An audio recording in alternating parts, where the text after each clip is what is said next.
It was a standoff that once again threatened to put a spanner in the proceedings of the House.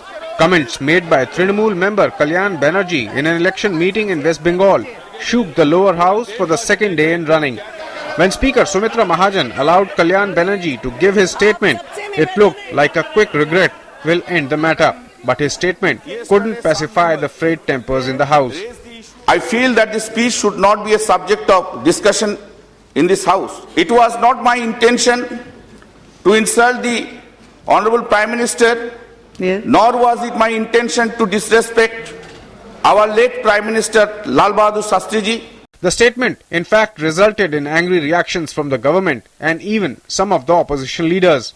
If somebody calls my Prime Minister by name in the House and gives slogans and then says something outside that Pradhan Mantri will be slapped on his face, we cannot accept, this country will not accept. कि हम लोगों को पूरा देश सुन रहा है, हम लोग ऐसा बोलें, ऐसा कहें कि बाहर हो चाहे अंदर हो, आदर्श काम करें, जो आने वाली पीढ़ी भी हम लोगों को आचरण करे.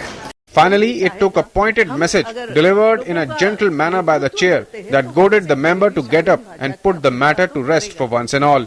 मेरा माननीय कल्याण बनर्जी से निवेदन है, कल्याण जी, माफी मांगने से कोई छोटा नहीं होता है. तो मेरा आपसे निवेदन है, एक वाक्य और आगे भी हम बोले कि मेरे किसी को दुखाने की मंशा नहीं थी, लेकिन अगर मुंह से कुछ ऐसी बातें निकली है, कोई हर्ट हुआ है, तो एक दो शब्द सॉरी के बोलने में कोई आपत्ति नहीं होना चाहिए, ऐसा मेरा आपसे निवेदन है.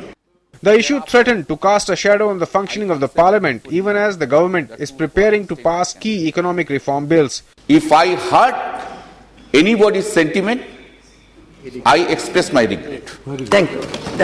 Thank you very much. But better sense prevailed and the war of words that had occupied much space in the House in preceding days ended with a single word acceptable to all. सब लोग relax हो जाओ, कोई ऐसी बड़ी tension की बात नहीं है. It's okay. Ravi Dhiman, DD News, Delhi.